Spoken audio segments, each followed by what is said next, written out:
What a day to celebrate! We here at San Marino Community Church are celebrating Easter together in many ways.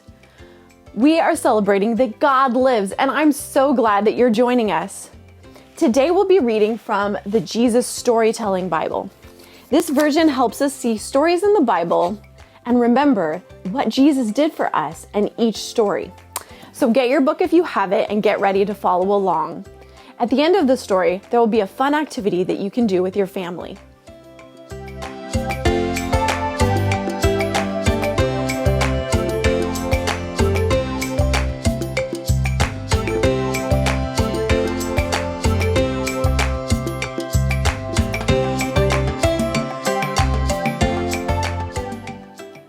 Let's look inside and see. God's wonderful surprise.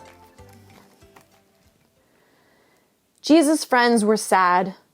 They would never see their best friend again. How could this happen?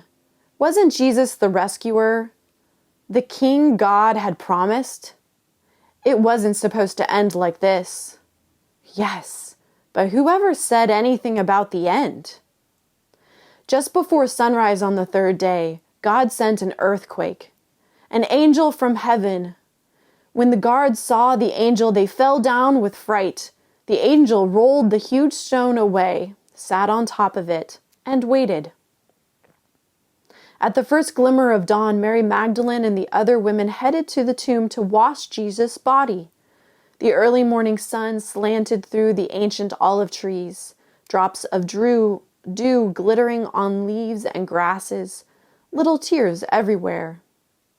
The friends quietly walked along the hilly path through the olive groves until they reached the tomb, and immediately noticed something odd. It was wide open. They peered through the opening into the dark tomb. But wait, Jesus' body was not there. And something else. A shining man was there with clothes made from lightning. "Don't be scared," the angel said. But they couldn't help it. They screamed anyway. The angel asked them, "What are you doing here? This is a tomb, and tombs are for dead people." The women couldn't speak. "Jesus isn't dead anymore," he said. "He's alive again." And their hearts leapt, and the angel laughed with such gladness they felt for a moment as if they had woken up from a nightmare. The other women rushed home, but Mary stayed behind. How could it be true? Jesus was definitely dead. How could he be alive? Just then, Mary heard someone else in the garden. Perhaps it's the gardener, she thought. He'll know where Jesus' body is. "I don't know where Jesus is," Mary said urgently. "I can't find him." But it was all right. Jesus knew where she was, and he had found her. "Mary!" Only one person said her name like that. She could hear her heart thumping. She turned around. She could make out a figure. She shaded her eyes to see, and she thought she was dreaming. But she wasn't dreaming. She was seeing. "Jesus!" Mary fell to the ground. Sudden tears filled her eyes, and great sobs shook over her whole body.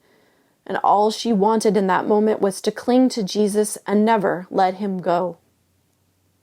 "You'll be able to hold on to me later, Mary," Jesus said gently, "and always be close to me. But now, go and tell the others that I am alive." Mary ran and ran all the way to the city. She had never run so fast or so far in all her life. She felt she could have run forever. She didn't even feel like her feet touched the ground. The sun seemed to be dancing and gleaming and bounding across the sky, racing with her and shimmering brighter than she could ever remember in the clear, fresh air. And it seemed to her that morning as she ran, almost as if the whole world had been made anew, almost as if the whole world was singing for joy.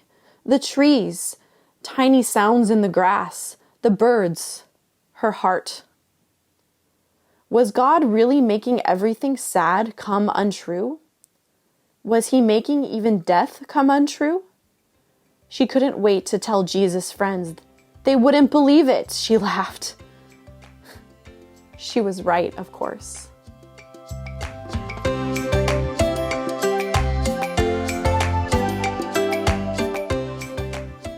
What does joy feel like? When Mary and the others went to Jesus' tomb and found the rock rolled away, Mary was filled with joy when she saw Jesus risen. Her eyes filled with tears, and she ran to the city to tell the good news. She never felt like her feet even touched the ground. The whole world seemed like it felt the same joy.